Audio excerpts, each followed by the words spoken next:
Broadcasting live from the Silver Cup Apartments, this is Pop Culture Reference, your one-stop reference for all things pop culture. I'm one of your hosts, Seamus Connolly. And I'm your other host, Garrett Strother. How do you do, Garrett? How you doing this week? We're kind of getting into the spooky season a little early on the show, but I'm really happy to kind of get into it. Me too. I'm also realizing that my name in the intro should have been Turd Ferguson, so... You are an absolute fool. How dare you? That's really disappointing. But yeah, I'm excited to talk about Malignant for our main segment. I am excited about covering more spooky stuff coming up. You know, I know we've got the Bonds coming up the next few weeks, but you know, after that it's Halloween time, really. Yeah, this is our scary little appetizer before we get back to it later. But I think it's a fantastic one to start on, and like you said, I'm excited to talk about it. But let's first discuss what we were alluding to earlier, that comedy legend Norm Macdonald has passed away. Probably best known for his time on Saturday Night Live and his role in Billy Madison. Honestly, I have been watching compilations and supercuts of Norm Macdonald for days now. I was crushed when I heard that he had passed. He was hiding cancer for like 10 years, and that's why it was such a sudden departure. Nobody really knew what was going on, but you know, he till the day he passed, he was making incredible content and just being one of the funniest classic comedians alive. And I will laugh at nothing harder than him very adamantly getting himself fired from SNL by not letting up on O.J. Simpson jokes for so long. It was just comedy gold. You and I were talking about this a few days ago, how Norm Macdonald is definitely a comedian that when you're in high school, you feel like you discovered Norm Macdonald. Yeah, you know? yeah. Because I feel like people older than us are much more familiar, I think, with his work. People who, remember him being on SNL, remember the film Dirty Work and Billy Madison and stuff coming out. And also, we've been having to do a lot lately with people who are acknowledging their passing. We're kind of having to navigate this situation where, a lot of people are coming out now and talking about how Norm Macdonald sexually harassed them, and that's really not cool and unfortunate, and it's kind of hard when we're so inundated with all this praise, like you're saying, supercuts and clips and praise being thrown around. And I mean, Norm Macdonald was a great comedian, but we also have to acknowledge the other side of that legacy, and that I think is being talked about less. Yeah, that's, you're completely right. For as much as I say about how, incredible he was as a comedian, he definitely has, problematic things we need to confront that are, inseparable from that comedy persona that he's been more famous for all these years. And, he was truly an incredibly famous bastard, even in his, professional persona. So I guess it's a little heartbreaking to then also think about how he was a bastard in real life, and how that take away that comedy behind anything like that, and it is just bad behavior and inappropriate in any era of time and any space of entertainment industry or not. Well put, Seamus. Thank you. But on to our next piece of news here. We have gotten our first look at the Bradley Cooper, Guillermo del Toro horror thriller. I'm not sure. We got a trailer for Nightmare Alley. Whatever genre The Shape of Water is, that's exactly what it is. It's not quite horror, but it's just creepy, I guess. Neo-gothic thriller, I guess. I don't know. Yes, Willem Dafoe is here, though. I'm really happy to see him again. We were just recently talking about how much of an absolute treasure he is, so the more I see of him, the better, truly. Yeah, this is a great cast. Rooney Mara, Cate Blanchett, David Strathairn, Richard Jenkins. Really, really a great cast. A lot of Del Toro, a lot of people that Del Toro's previously worked with, but also a lot of new faces for him. And I really liked The Shape of Water, so I'm excited to see his follow up to that. Yeah, definitely, man. I think that I enjoyed The Shape of Water a lot. I like the vibe that this trailer's given out. It's very, I think Bradley Cooper's just a talented actor in general too. I think when he can do like a darker, twisted Del Toro style thriller role, I think that's interesting. I'm still not quite sure anything that this movie's about. I think he has like psychic powers, but it's not quite clear. Yeah, I don't know. So it seems to indicate that Bradley Cooper is the beast on display. Right, but that's that might be a metaphor, or that might be literal. Yeah, I'm not quite sure on that, truly. I have a feeling that Willem Dafoe is going to be a lot more of the villain, keeping him there in some kind of way. I really couldn't tell. It looks interesting. It looks like very stylistically pleasing. So, I mean, I'd be willing to check this out, I think. Oh, 100%. Yeah, I'll definitely be watching this one. Hopefully I'm able to go to a movie theater by then. That would be nice. I think that this would be a cool one to see. It looks like it's going to have a lot of twists and turns and a lot of big, interesting, circus visuals that will be even more grandiose and terrifying on a big screen. Just like your favorite movie, Seamus, The Greatest Showman. I actually love The Greatest Showman, and I hate that I love it. Is that a good movie? I can't tell, but I still love it so much, and I enjoy that music too. Maybe I just like Hugh Jackman. I don't know. I think maybe that's the secret, because you definitely don't like P.T. Barnum, because he's no, like yeah. one of the worst men ever to live, but it's fine. Like, I went into that movie knowing full well, like, that man is a actual monster, so I really removed it from the historical context. Yeah, but this isn't the Greatest Showman episode. This is the Let's Talk About Halloween Kills in the News segment episode. Peak transitions. I love it. Halloween Kills. Halloween Kills is now announced to be releasing the same day as it's releasing in theaters on Peacock on October 15th. So that means we'll probably cover it for the show, Seamus.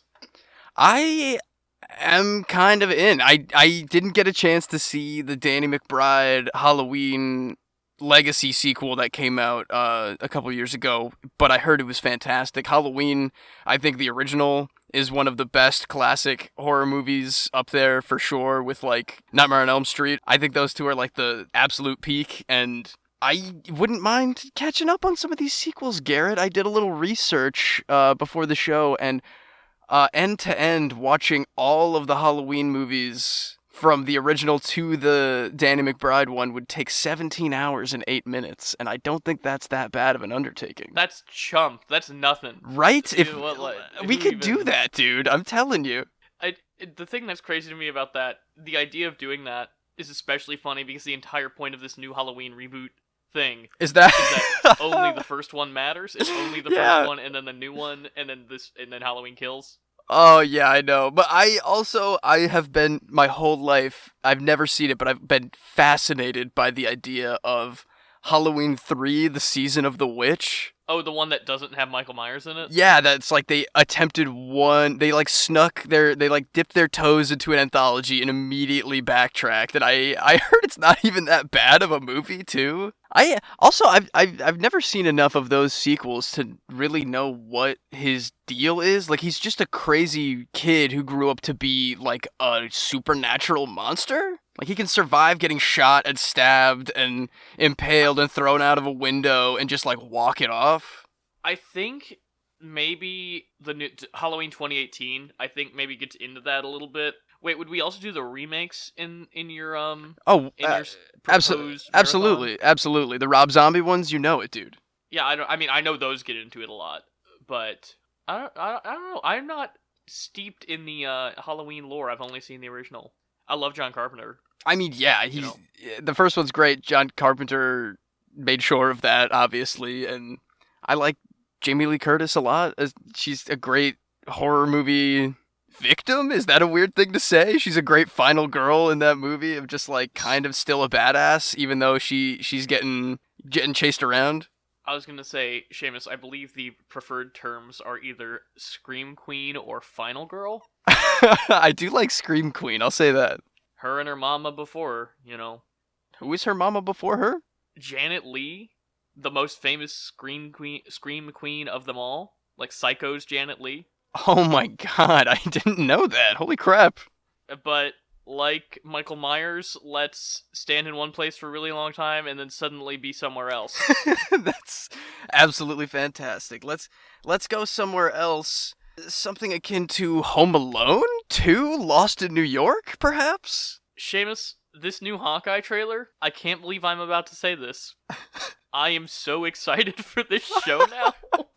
Dude, the tone of this show is wildly different than what I thought it was gonna be, and I am super into it too, I think. Yeah, it's a Shane Black movie, but Yeah. not like Iron Man 3. It's like Kiss Kiss Bang Bang, but with Hawkeye. Like Wild. And I kinda have some theories about why the hell this is suddenly like a family movie for some reason, or like a family show. let me hear them. Let me hear your theories, Seamus. Yeah, I think Disney is like, we need to make Jeremy Renner look like he loves kids so he doesn't get canceled in his super crazy divorce stuff right now. And we've invested too much money into this Hawkeye show for it to be like canceled on arrival. So we need to make it look all happy and Christmassy with Jeremy Renner being like a good dad and being like a nice guy instead of like waving a gun around and stuff. Well, they've put Hawkeye back to what Hawkeye is best at, which is little cute quips, which matches tonally with this. I think like, oh, this is some Christmas or whatever he says at the end. Like, Right. that's Oh my fun. god. That's just Yeah. fun. That is fun. I miss that kind of love- Hawkeye quippiness. Yeah, I think I don't really like Civil War, but the moment when he shows up at the Avengers Tower or the Avengers Complex or wherever they are in Civil War, and they're like, Hawkeye, what are you doing here? And he's like, disappointing my kids. And I think that's real good. And I'm I like I'm here that. for that. For sure. But yeah, I'm more interested in this Hawkeye show than I ever have been, even though I think I've expressed, that I wanted to watch this even on the show before. But now I'm pretty pumped. I mean, I'm really excited about this. I really enjoy Christmas action adventure stuff. Mm-hmm.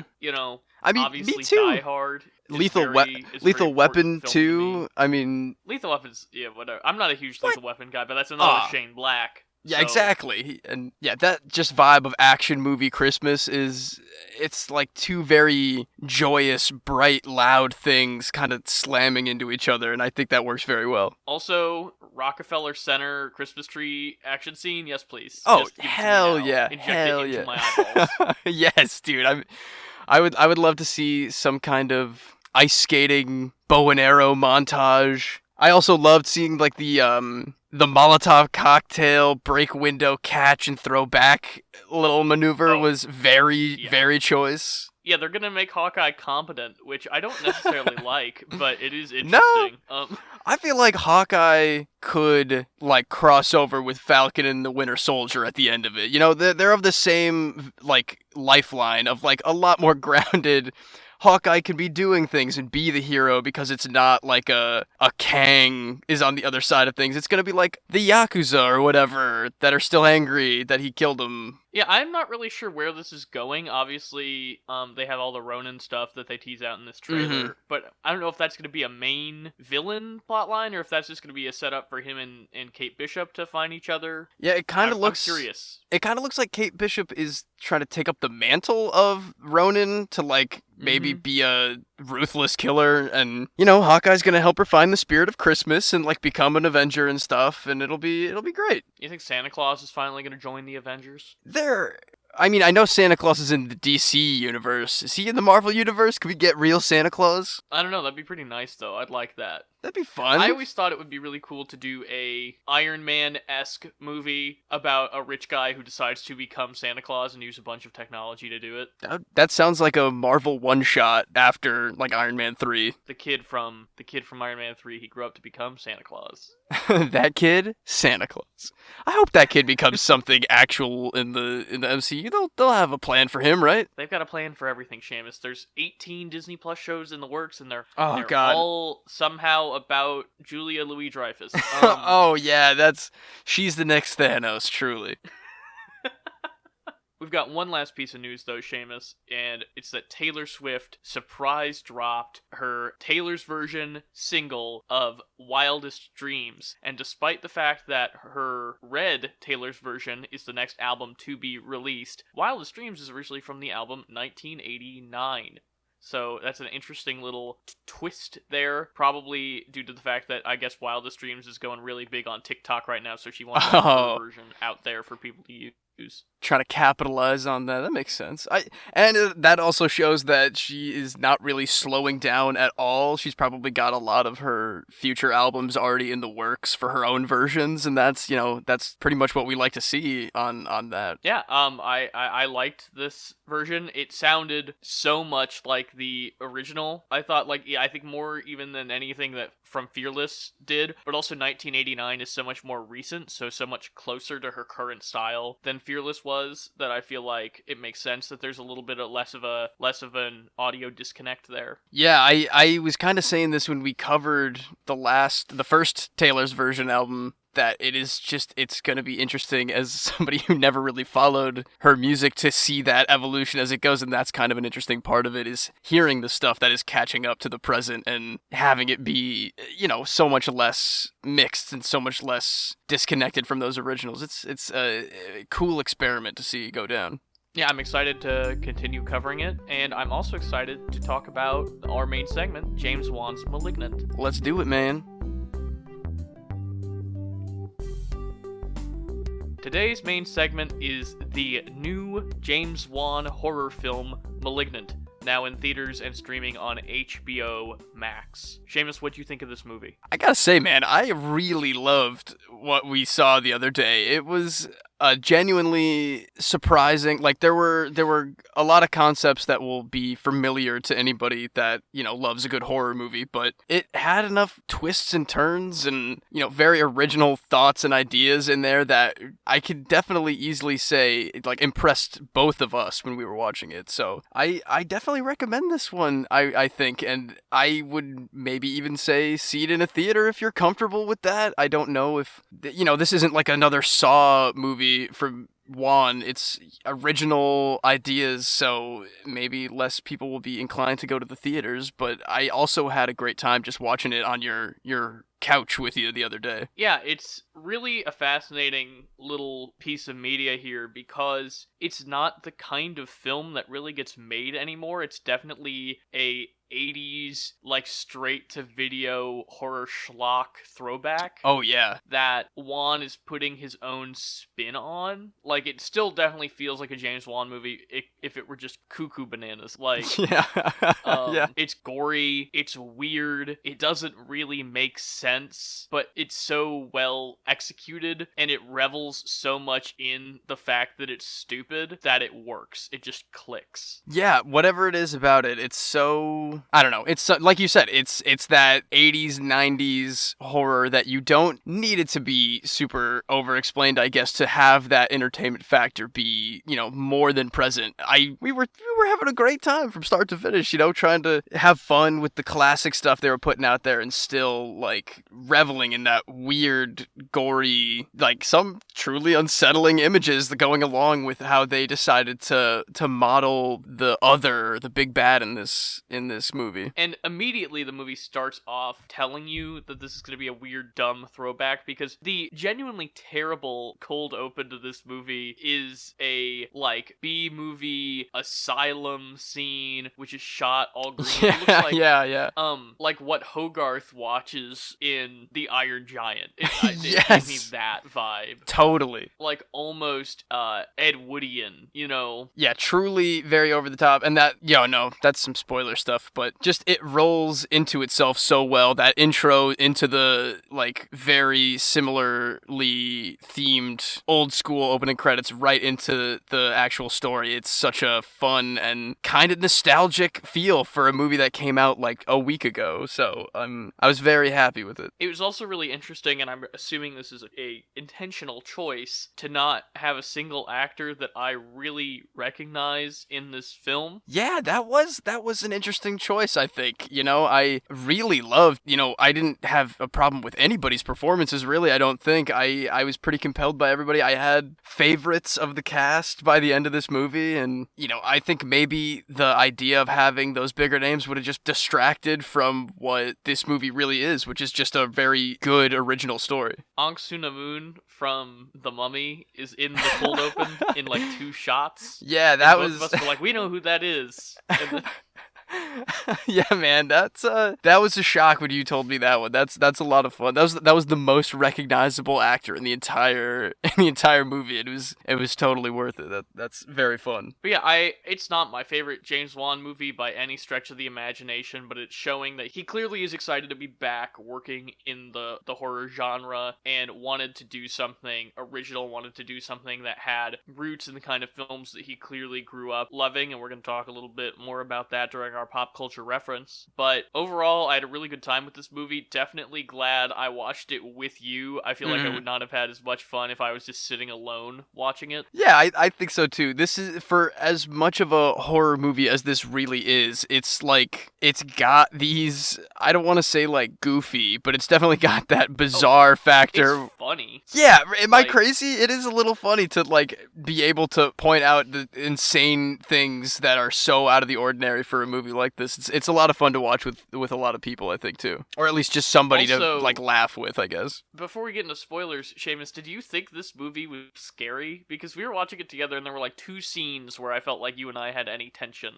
And other than that, we were enjoying the ride. I think that the term slasher comes to my mind more than the more supernatural horror that James Wan has been kind of on the train of for so long now, between Insidious and The Conjuring and everything that spawned. It's definitely less scary, I would say. It's still very rooted in horror, absolutely, but I think we got like actually scared maybe once, and then everything else was just being like kind of cheering on what was happening. We were very happy to see a lot of the pretty gruesome stuff. Yeah, it definitely has the pleasures of both a supernatural horror film and a slasher film, but isn't as scary as either of them usually are. Yeah. But I feel like we're dancing around so much right now, I feel like we're just going to have to break into spoilers, especially because the spoilers in this film are so fun. Oh, absolutely. The reveals are the best. And so yeah, I guess this is the official threshold right here. I don't know where you want to start. Yeah, where are you thinking? Twist of this movie is that the supernatural entity that you think is haunting this woman and killing off all these people that she sees the murders of, like, psychically, is actually a tumor physically in her brain that was a like conjoined twin in the womb, which is why she was in an asylum for so long as a child, and that the killer is just her unconscious with a baby head sticking out of her skull, walking backwards really fast. Yeah, I think that is some of the absolute best monster designing I've seen in a while. The freaky, like, bone cracking, disjointed nature of having a head on the back of somebody's, or a face on the back of somebody's head, and then their limbs working backwards, sprinting down like a fire escape. It was unsettling to see, to say the least. I think that was one of the best parts about that character in general. 100%. And it was definitely a twist that you had it pegged earlier than I did, but that you and I had pegged pretty early, except we just didn't go far enough with how insane it was. Yeah, that's kind of what I loved about this reveal, is that we were on the right tracks. We were kind of going along with the movie and being a few steps ahead of it every time, but then once we thought we had it down, it was still unique enough and honestly disgusting enough that it was still completely satisfying to get that revealed to us. I'm trying to think about where even to start, because I went into this movie thinking it was a haunted house movie, because that's kind of what the advertising sells it as, is this, like, they advertised really heavily her being in the bed, and then the killer, like, crawling over her. They advertised that really cool top-down dollhouse shot where you're looking down both floors of the house at once. Yeah, that was pretty killer. I love that. They really set it up as that, too. In the intro, there's the the stuff with the radio. We have the doctor being like, it's drinking the electricity, and like a lot of this, the supernatural powers in the end turned out to be very, very little. A lot of the supernatural powers that we thought were on screen were just the idea of having this like shared body, having this person in your own mind that is able to kind of warp it, when for the whole time it was like, oh, they're visions, it's a mental connection, there's some kind of psychic power that these two somewhat, like somehow they're related, these two people have the same powers, and then they just kind of drop it except for like the radio voice, right? Yeah, the electricity is the only thing that really is getting manipulated, which I don't mind that. I don't mind that this movie does. I would rather it just be the way it is than them being like, oh, but here is all of the exact reasons why the experiments that we did on them gave them supernatural powers, and the electricity is born out of, I mean, they imply obviously that it's some kind of shock therapy side effect. Oh, is that what? I didn't actually pick that up. Well, I mean, that's what I take away from, you mentioned, it's drinking the electricity, so that was kind of my takeaway, was that it was able to overcharge stuff. I guess, I don't know. Because there's a whole other subplot going on about how our main character in this abusive marriage is not able to carry a child to term, and then that turns into like, Gregory? No, Gabriel is the name of the thing, is like absorbing the energy of these fetuses to get stronger, and that's kind of what I thought. It was like they're trying to subdue it with the electricity, but it's just like gaining it, not necessarily gaining powers, but just becoming stronger. What a stupid movie this is. Yeah, for as much as I kind of loved this movie, it's nonsense. I mean, it makes there's the big reveal moment too of the shot of them like, and so obviously the only solution was to push the head into the bigger head and never talk about it again. It's like, what are you talking about? What? That's the solution? Yeah, I think you and I, as people who love filmmaking and love deconstructing the way a film works, we got more out of this in that, one, just the audacity of the narrative is so insane to see in like this contemporary setting, that this is being set up as, the new film from blockbuster director James Wan. Dude made Aquaman, dude made a Fast and the Furious, dude made the most successful horror franchise of the last 10 years, and then he made two of them with this, and also the craft on display of having toy box to play with of your horror tropes that he'll twist and subvert and build on and mess with our expectations. I would love to know what somebody who isn't versed in the language of filmmaking, in the backstory of horror would have to say about this movie. Yeah, I would think that it's like we're kind of going along the lines of these tropes are always still going to be there because it is at its core a horror movie. So I feel like us kind of being able to go along with it step by step and still be completely entertained means that if anybody is just going to want to feel comfortable in that old horror formula, will be just absolutely blown away, I think. Totally. And I think the standout sequence, certainly for me, and it's the one that you and I think talked about the most during the film, was when he's killing the second doctor, the male doctor. Oh god, yeah. And we're in this hotel room, and it's just James Wan playing the chess match of like, look at all the places that that this monster could be hiding, where the jump scares could be coming from. And the thing that makes James Wan, I think, stand out as a horror director is that we have such an over-reliance now on jump scares. Mm-hmm. And that Wan knows that, and knows that modern audiences are programmed that way, so that he induces tension, induces horror, simply by promising a jump scare and then prolonging the anticipation of it. Absolutely. That's exactly right. Like, we were both,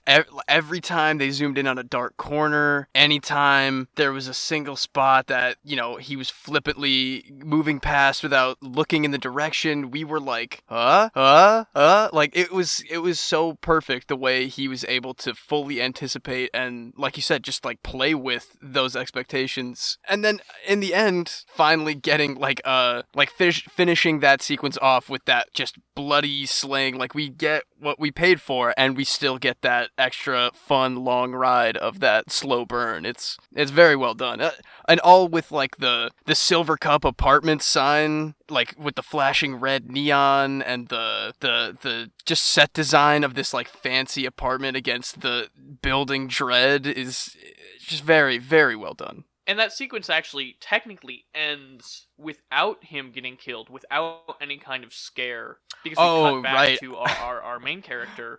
I'm and thinking then she of has the vision yes. of the action. But I think we could talk about this movie for hours, to be honest. I think it's just such a fascinating little oddity, and I really enjoyed that James Wan wanted to make this weird film, this weird throwback retro schlock, but do it in his style, because it is definitely like set up like a Conjuring film. Oh yeah, the house looks like the houses for the Conjuring films, but he also has a lot of like, there's a lot of Sam Raimi, there's a lot of John Carpenter in the direction. He's kind of quoting those filmmakers. For sure, man, for sure. And I think that I just want to give, before we, I have in my mind just that the idea of having a killer with a distinctive weapon is something that to me is always like, it creates that icon. The creature becomes the weapon and vice versa, and we get this kind of recognizability, which makes me want to have more. I know I don't want every like good James Wan horror movie to just then be exploded with 1,000 sequels that cheapen it, but the way they set this up in that classic 80s style, in that Halloween, Nightmare on Elm Street, Friday the 13th of like, you will see this thing again. It makes me want to see that thing again, and maybe that's just fun mind trick stuff that'll get me to like go to a theater to see the sequel, but it was just a very fun, it was fun enough of a time that I would love to go see a sequel in a theater. Yeah, they definitely left it open for one, and I think the premise is original enough and fun enough. I think you described it as, at the end, when the killer is John Wicking their way through an entire precinct of policemen. Oh yes. I think definitely a sequel would be on the horizon. I have no idea how this is doing box office wise. I would imagine people would watch this on HBO Max. James Wan, he's a popular director like we were talking about earlier. I think people know that name and are interested in following his work. Yeah, absolutely. I'll be happy to see, I already forgot his name. I'll be happy to see Gabriel again, and I'm sure with however many sequels we'll see kind of an expansion on the psychic stuff. I'm sure he'll maybe get his own body at some point, I assume, will be a way to further that. And interesting trivia that we kind of talked about but didn't all the way. So James Wan's wife co-wrote this film with him and another screenwriter. She's also in the film. Yes, that's right. As a little like coroner part who has a flirtatious relationship with Detective Badshirt. Oh yeah. Yeah, the quirky like crime scene coroner. She's fun. I like her. I really, really thought they were gonna like slay her brutally, but she survives it all. This like one of 3 surviving police officers in Seattle. Yeah, but then I found out, I was looking it up after the fact. I was on IMDb, and I also found out that the mother, that we see in the flashbacks, so like the young 15-year-old oh sure, mother doing the medical interviews and stuff, is the little girl from the second Conjuring. No Bill Wilkins. What? No way. Holy God. How many years ago was The Conjuring 2? That's like an adult woman in this movie.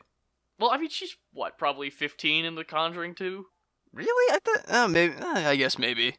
And I guess she's... Conjuring 2 was like 5 years ago, maybe? Yeah, I guess that makes sense. And I guess the role she's playing in this one is like a very young mother as well, so I guess that kind of clocks. But yeah, check out this movie if you are interested in horror, if you're interested in watching James Wan just absolutely have a blast. Yeah, you can tell that he, like, this was a project for him that he cared about in a way that was like just a in the purest form of having fun creating something. He knew what he was doing every step of the way, and it works perfectly. But shall we move on to our pop culture reference of the episode, Seamus? We shall, Garrett. Let's do it.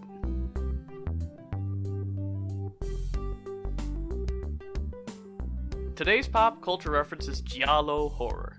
Giallo horror is a specifically Italian form of thriller story that can often be boiled down further into subgenres like slasher, crime fiction, psychological thriller, psychological horror, sexploitation, and less frequently, supernatural horror. With the literal translation of giallo from Italian to English being yellow, this type of horror is named after the yellow covers of the prolific thriller, crime, and mystery novels that started being published in 1929. As a notable influence on modern American slasher films, giallo horror often had a killer with a shrouded identity that would be dramatically revealed in the third act of the story. Because of the broad, genre-bending nature of these films, some of the only other consistent themes throughout giallo horror are the inclusion of a detective investigation element and an overabundance of specifically bloody horror. The bold color choices, grandiose cinematography, and purposefully disjointed-sounding score of giallo horror can all be seen as a major influence on this week's main segment, Malignant. One of my personal favorite on the giallo horror list is definitely Don't Look Now. That was one I saw in my early film school career at the Union Cinema here, and it was there. It's just absolutely bizarre stuff. Yeah, Don't Look Now with Donald Sutherland, an absolutely bizarre and enthralling example of what giallo horror can be, where the cinematography is laid out in a way that is entirely bizarre looking, that gives you more of like a uneasy feeling a lot of the times, and then also the lots of twists, shrouded killers, things that are teased out throughout an entire film with the biggest emphasis on mystery. Yeah, I think this is a really interesting kind of pocket of horror thriller genre history that has obviously a very wide breadth of influence on modern media, and it's something definitely that I'm not super well versed in, but I'm very interested in learning more about. But I think we should move on, Seamus, to Save the Rec Center. Yeah, man, let's do it.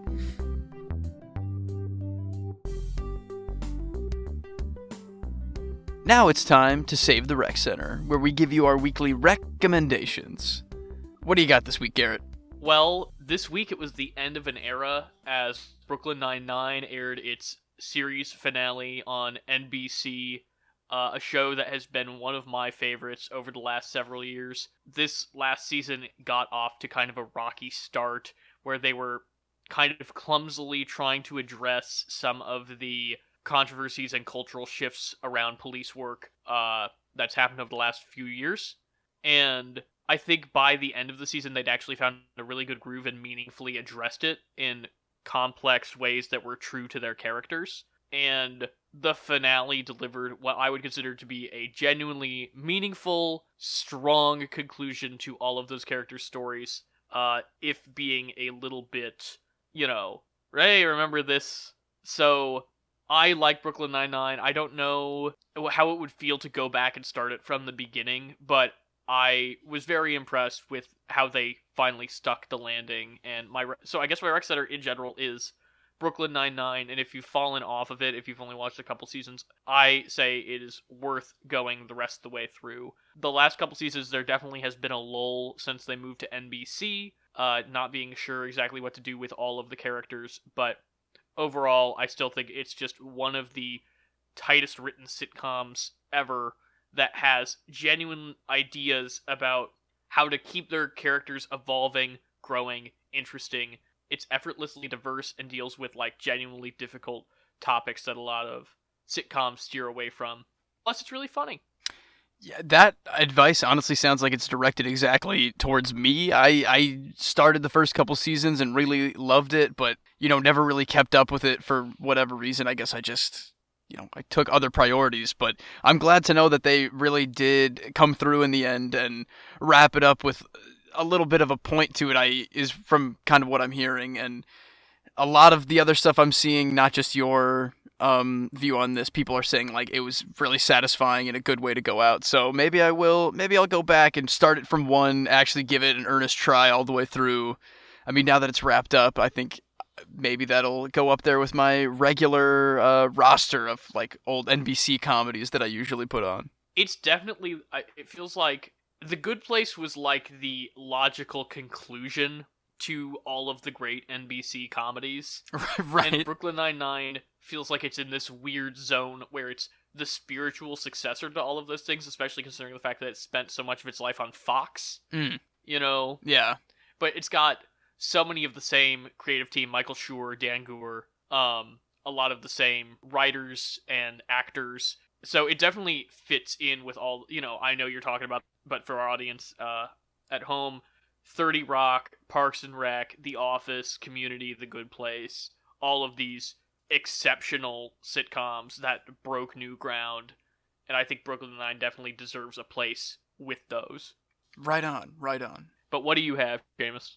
Well, I'm keeping it in the spooky theme. I'm actually keeping it in the James Wan theme as well. I'm dying to rewatch the first 3 Saw movies. I know that isn't necessarily your cup of tea, Garrett, but the first 3, before they go off the rails, absolutely fantastic horror work. Like, truly disturbing stuff, and the acting that goes into it isn't so absolutely over the top redonkulous yet, and the traps themselves are still interesting without being, like, genuinely stupid.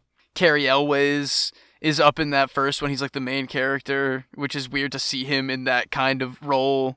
I don't know. If it's been a while, check him out again. If you've never seen him, try to separate the first few from the kind of legacy of stupidity that maybe the later ones get into, just like the bloatedness of the franchise itself at this point. But those first original ones are absolutely choice. Well, after my relatively newfound appreciation for James Wan as a director, and I love Cary Elwes, and I really like Lee Wannell now that he's done. I really enjoyed The Invisible Man, so I think I would definitely be willing to dive in and at least try out the first Saw movie. Yeah, man, the first one especially is like an actual very well done film. Definitely they start to go a little wilder as they go, but even the second one is like genuinely scary. There's a lot of crazy, and again, kind of going back to that, there's a detective side story. There's a lot more bloody horror side of the story, along with the kind of the other themes that we've been seeing in like Malignant. Well, I'm definitely disappointed. I know that some of the twists and turns from the first. Oh Saw, yeah, you already do. Cultural osmosis. Right, it's been 20 years. Yeah, that's part of the reason I think I've avoided it, to be honest, until now, because I feel like I get it, but I think James Wan is such an interesting director that I would be interested to go back and see kind of how he started that out. Yeah, man, let's hit it up together. We'll watch a guy saw his foot off. It's awesome. Yeah, sounds like a great time. Sounds like definitely you're right. Actually, it's exactly my cup of tea, Shape. It's exactly the kind of thing I look for in films. But I think that wraps it up this week for the show. If you want to reach us on social media, you can use @PCR_podcast on Twitter, on Instagram, and on TikTok.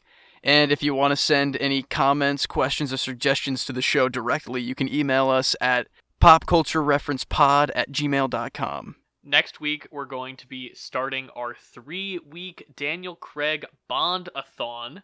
So that's going to be pretty exciting coming up. We're doing Casino Royale and Quantum of Solace next week, Skyfall and Spectre the week after that. And then we have on the schedule to do No Time to Die, Seamus. We're going to have to navigate how we want to figure that out if we're going to be comfortable on October whatever 8th to go see it. Yeah, we'll see what's going on at that point, but I'm definitely excited to talk Bond with you next week, man. It's going to be great. It's going to be a wonderful little double feature for us. I haven't seen those movies in years. Oh yeah, me too. Any of Craig Bonds. It's been ages for those early ones for sure, so I'm excited. All right, well, you and I will have a wonderful time, and I'm sure we'll have a wonderful time talking about them on the show. Sounds great, man. Until then, though, we'll see you next week. Adios, amigos.